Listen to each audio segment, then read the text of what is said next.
Antes de falar mais sobre vocês, que vou ainda perguntar, né? Como vocês conheceram e como tá até hoje, né? Mas esse lance esse papo, não sei se é teoria da conspiração do reset econômico e tal, a gente corre risco por causa da guerra, de estar tentando achar alguma coisa que seja páreo com dólar. Bom, tem um monte de teorias da conspiração sobre o que vai acontecer no mundo, mas a verdade é que o que é um reset econômico? Já aconteceu várias vezes. Já? Já, porque de tempos em tempos a gente tem a troca da potência mundial, tem a troca da moeda que é utilizada pelo mundo todo. Você tem ciclos econômicos. Os Estados Unidos, eles são a potência atual, antes era a Inglaterra. E antes da Inglaterra você teve os holandeses, e antes os espanhóis. Entendi. E os portugueses já foram uma potência também durante quase 100 anos com as grandes navegações. Então você tem a troca das moedas. E esses sistemas econômicos, eles duram pouco tempo, assim, comparado, né, com a história, não com a nossa vida, pelo seguinte: se você for pensar no dólar, o dólar é uma moeda que ele é utilizado pelo mundo todo. Então, para ele ser utilizado pelo mundo todo, os americanos são os únicos que produzem dólares. Eles têm que ter uma economia deficitária. Eles têm que conseguir, eles consomem, tem que ter, para poder abastecer o mundo de dólares. Porque se os Estados Unidos têm uma economia que não é deficitária, o que acontece? Eles vão exportar muito mais do que importam. Eles ganham dinheiro, eles tiram dinheiro do mundo, tiram dólares. Ah, tá. Se eles são uma economia deficitária, eles criam dólares e compram muita coisa do mundo e exportam menos. O mundo fica com saldo de dólares. Então, dizem, é um dilema da economia, dilema de Triffin, que para essa moeda, o dólar, ser a moeda mundial, os americanos têm que ter uma economia deficitária. Só que se eles forem deficitários por muito tempo, eles vão acabar tendo uma economia pior do que a de outros países. Vão crescer menos no final das contas, vão fazer muita dívida, e uma outra potência vai e acaba assumindo e vai fazer mais ou menos o mesmo caminho, porque quando você tem esse privilégio de ser dono da moeda mundial, é um privilégio que ele é exorbitante.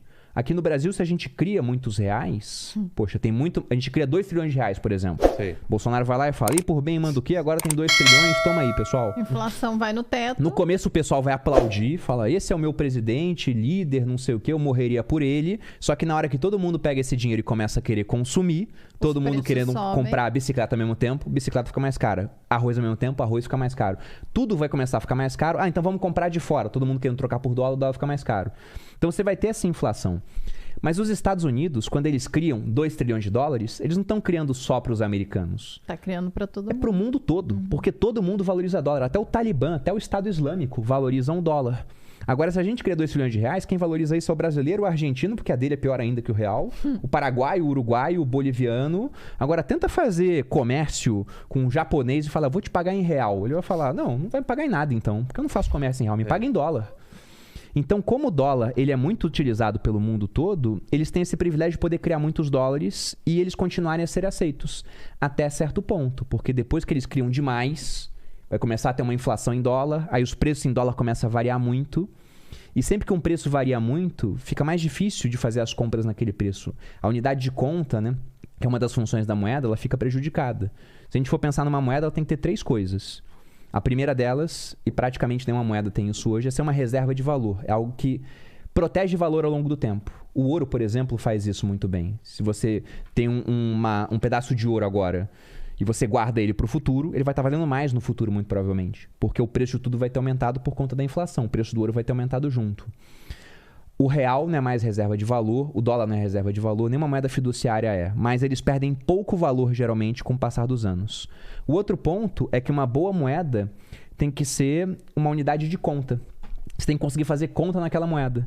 Na Argentina, por exemplo, os imóveis não são mais negociados em pesos, mas sim em dólares. Porque como todo dia o preço de tudo muda, o pessoal falou, já não quero mais fazer conta em peso para o meu imóvel. E eu nem aceito que você me pague em peso, porque não é mais reserva de valor, não posso guardar aquilo. Eu só quero agora dólares ou moedas fortes.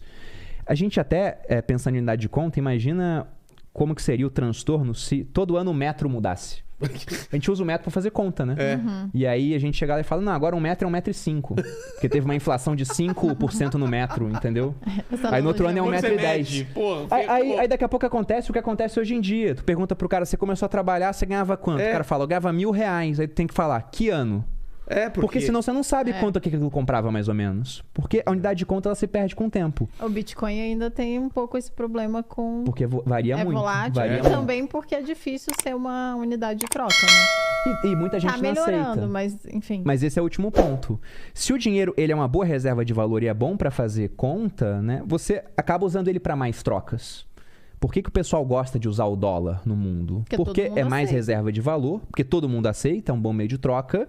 E como ele é o meio de troca mundial, ele é reserva de valor mundial também, o pessoal usa o dólar para fazer conta internacional. O barril de petróleo não é cotado em reais ou em pesos, é em dólares. Soja é em dólar, carne é em dólar, gasolina, o preço é em dólar, que é Mas cotado tudo em dólar. O que precisaria acontecer para o dólar deixar de ser essa moeda de referência mundial? Hoje os Estados Unidos eles conseguem colocar o dólar como referência mundial porque eles são a potência dominante do mundo. E China, por exemplo, se... Eles então. teriam que ser ultrapassados pela China, mas geralmente para isso acontecer vai ter uma guerra no meio. Geralmente o que acontece é uma guerra, porque nenhum país quer abrir mão de ser o dono do dinheiro mundial. Porque vamos pensar, se a China quer gastar mais, tem que fazer dívida, por exemplo, né? Se criar muita moeda, nem todo mundo aceita a moeda chinesa. Os americanos só criam moeda. Vai invadir o Afeganistão, cria 2 trilhões aí. Foi isso que eles fizeram. E gastaram lá durante 20 anos. Eles têm aquele macete no banco no The Sims, sabe? Que Sei, você cria... Clapaucios. Clapaucios. Como assim, cara? É como se eles Isso tivessem o Clapaucios. Cara, isso é muito maluco, assim, criar do nada $1 trilhão, E sei todo lá. mundo aceitar, E eles como criam, se e fosse todo mundo dinheiro aceita. real. aceitar. E todo mundo aceita. Esse é o ponto. E os chineses, eles são muito espertos também, porque eles viram o que os americanos fizeram e eles estão fazendo coisas parecidas até. Se a gente volta para quando os americanos assumiram a liderança do mundo, a Segunda Guerra Mundial foi o marco disso. A potência dominante eram os ingleses. Na Primeira Guerra já deu uma baqueada. Na Segunda, os americanos falaram, agora a gente lidera o mundo. Toda a Europa destruída. Eles com um parque industrial perfeito, não foi afetado pela guerra. E aí falaram, pois bem, todas as moedas agora têm lastro em dólar e o dólar tem lastro em ouro. Esse era o sistema econômico que foi combinado em 1944, Bretton Woods.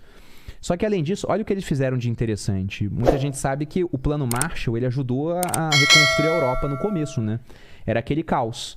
Eles chegaram para os europeus, que tava lá aquela divisão, né?